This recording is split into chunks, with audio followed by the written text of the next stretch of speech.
Good evening. We just fed you very expensive dinner. The least you can do is say hi nicely. My name is Dennis Omondi.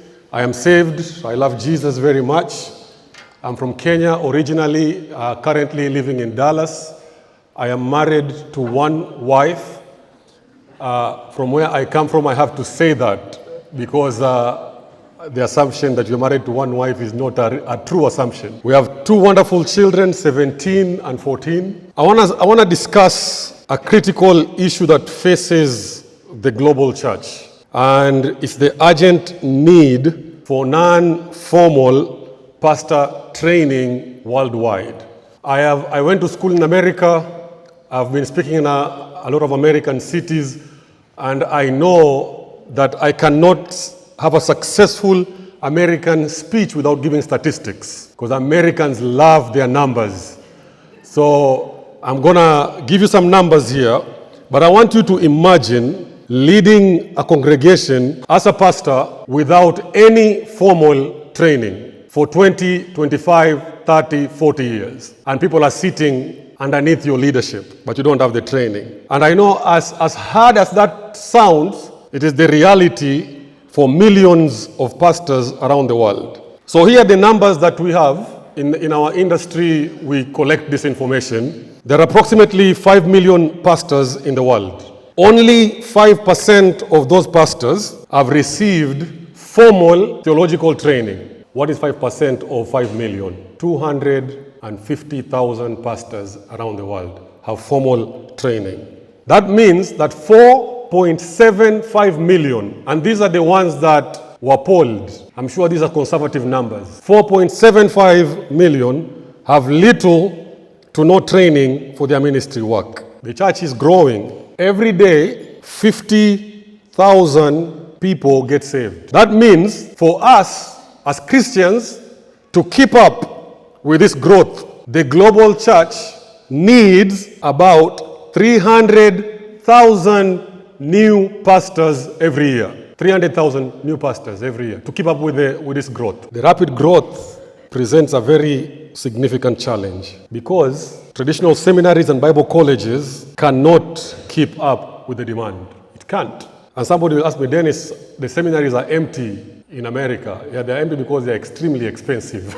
And even if every established theological institution only graduated pastors out of their institutions, it would address only 0.1% of the world's annual need. That's it. If every existing theological institution in the world right now graduated only pastors, and they don't, because I went to a seminary in America that we had Bible school and other things other than Bible school. Now, this shortage is even more acute in poor communities where Christianity is growing rapidly. I know in America you don't see the growth, but around the world, and I think Africa is the fastest growing Christian population in the world. These areas don't have resources or infrastructure for traditional schools. Because for you to go to college, what is the assumption? I'm a teacher, so I like interaction. What is the assumption? You have money, okay? Another assumption, you went to high school, and actually you passed high school before you go to college. That's an assumption. The problem is, in Kenya, where I do ministry, Tanzania and Uganda, majority of the pastors did not go to high school, and those who went to high school did not finish high school. So even if we had the money to send them to college, they can't qualify because they didn't make the grade to go to college. So what do we do with them? They can't go to school. So the solution, non-formal training. Why non-formal training? Because it's flexible, it's accessible, and most importantly, it is culturally relevant. I always say this, and this is if you don't hear anything else I say tonight, listen to this. The best missionary in a given culture is a godly, well-trained person from that culture. Amen? The best missionary in a given culture is a godly, well-trained person from that culture. A non-formal education gives us access to be able to do this. Number one, the reason why I like non-formal education, accessibility. A lot of pastors and church leaders, in America, things happen so nicely. You get called by God, then you go to seminary, then you go into ministry. Amen? That's an American thing. Everywhere in the world, you get called into ministry, you go to seminary, and you start ministry all in the same day. So there's no time to be called and to go to school and to start ministry. When God calls you, it's go, and you're going. Okay? So a lot of these pastors are fathers, they are husbands, they are the primary breadwinners for their families. So they don't have the luxury to go to seminary for 4 years and leave their families. Who's going to protect them? Who's going to provide for them? Who's going to be there when the kids are not disciplined? So they have to be father, uncle, pastor, watchman, cleaner, all of those things at the same time. That's why I like our model of training pastors. We don't have the pastor go to school. We take the school to where the pastor is. So the school is accessible to them. And then number two, it's affordable. You know, I was talking to Josh, and right now going to seminary, if you don't have 40, 50, 60,000, forget it. Unless you have a very good scholarship program, you're not going to get a theological education. It's very expensive.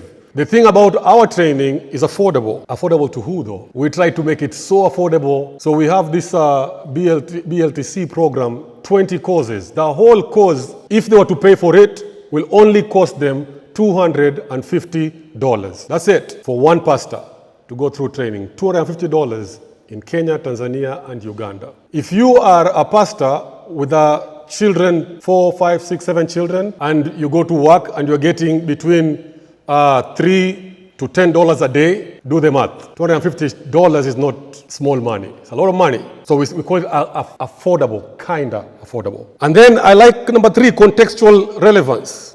I came to America for the first time in 2001. I was in Bible school. I'm in class. My mouth was open because I didn't understand anything that the professor was talking about because he loved football. Not football that the world is playing, which you guys call soccer, American football. So all his illustrations, all of them, were football illustrations. I'm sitting there, a boy from Kenya, wondering what a quarterback is, what the fourth, whatever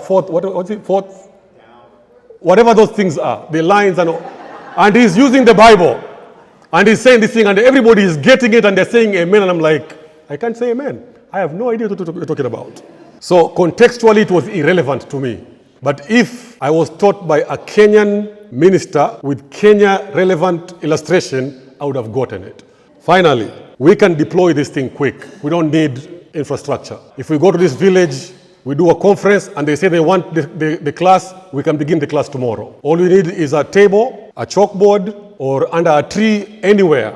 As long as there's a student and a teacher, it's a go. There's no janitors, there is no electricity to pay for, there's no water, there's nothing. We can just do school. You can deploy it very rapidly. Now, this is where it gets tricky. Here's another statistic. Currently, over 90% of pastors have received some form of informal or non-formal theological education. They are estimated that there's 40,000 informal or non-formal institutions around the world teaching pastors. This can be encouraging but also discouraging. If somebody goes to Africa and teaches a class for 3 days, they are classified in this situation. We are not a 3-day kind of a school. We take time with our pastors, between a year and 2 years, depending on their need. I want to do a call to action here. The need is great. Have I convinced you enough? Say yes, even if you don't believe me. Just say yes to encourage me. The need is there, right? The need is there. And the need is great. And here is how you and I can partner to support this work. Number 1, I want to ask you before Larry asks you. You can't ask enough. If you believe what I've just said and you've seen the need, I want you to partner with us. Partnership is not donation. We don't want donors, we want partners. You know what to donate? When you go to the thrift store to take the seats you don't like, that's donation. You donate things you don't want, like a table that you've used for a long time and you want to get rid of it, you donate it. No, we are looking for investment and we're looking for partners who can invest in this work. Because it's a big work and it needs serious people who can do serious things for God. Amen? So partner with us to expand our reach. Now, if you promise to partner with us, we can promise Number two, to develop and share culturally relevant training material. We can do that. That's our part. In our classes, we don't just teach students. We train people to train people to train people to train people. That is actually biblical. The things you've heard from me, share them with faithful men who will be faithful to teach others as well. So when I'm teaching in class, I'm not only looking at students, I'm looking at teachers who are going to take this work and expand it. Right now, in Kenya and Tanzania, we have 258 students or pastors in class right now that are representing about 118 churches. That's amazing. But there are teachers also in there, because we're not going to go get people from outside. We're going to get the same people who have seen the importance of this to teach. And then number four, leverage technology for online and mobile learning platform. Let me say this. Somebody says, who's an evangelical? And somebody answered, evangelicals are people that get there after everybody else is there. Now that's a joke, but it's not. We are always the last to get there. Now, online classes are a thing right now. They are. How many of you this week were in a Zoom meeting? Oh, look at that. Everybody's on a Zoom meeting here. It used to be that thing that those people did. Now it is that thing that all of us do all the time. In Africa, there's an old mother, grandmother, who doesn't have running water in their house, but they have a smartphone. And that smartphone, they spend a lot of time on TikTok, on Instagram, on Facebook, and they are always on their phone. If you go anywhere and people are waiting, everybody is like this. They're looking at that phone. We want to be there also and give that training to those people that cannot go to class, but they have time to do. Like a watchman that works at night and is a pastor during the day. While he's watchmaning at night, he can go through a class. Then finally, to become advocates for the recognition and accreditation of non-formal training programs.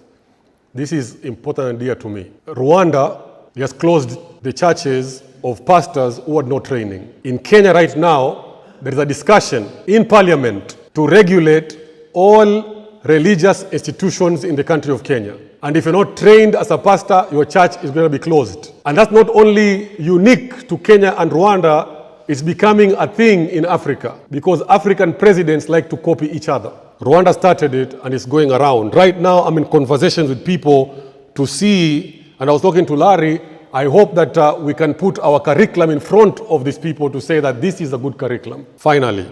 Have I said finally? Yeah, when a pastor says finally, don't get encouraged. You have to say 3 finalies, but this is a real finally. That's a real finally. I'm putting that down. The global church is growing, and that's a good thing. But we have to ensure that this growth is both healthy and sustainable. And for this to happen, we Christians must invest in equipping the leaders of these churches. I have had 2 open heart surgeries. And the reason why I am still alive and I didn't die on that operating table is because that surgeon was trained extremely well, that he can cut my chest, open me up like a chicken, fix my heart, put me back together, and then do this. Ding! And then my heart comes back. Chiki, chiki, chiki. There are many pastors, if going to heaven depended on how they were preaching, man, many people will go to hell through the church. Non-formal pastor training is not just an option, it's a necessity. And so I hope that I've convinced you tonight that if you're already an investor in this ministry, that your investment is not in vain. But if you're not, that God is talking to you right now to become that person that is going to enable us to take this training around the world. Amen? God bless you.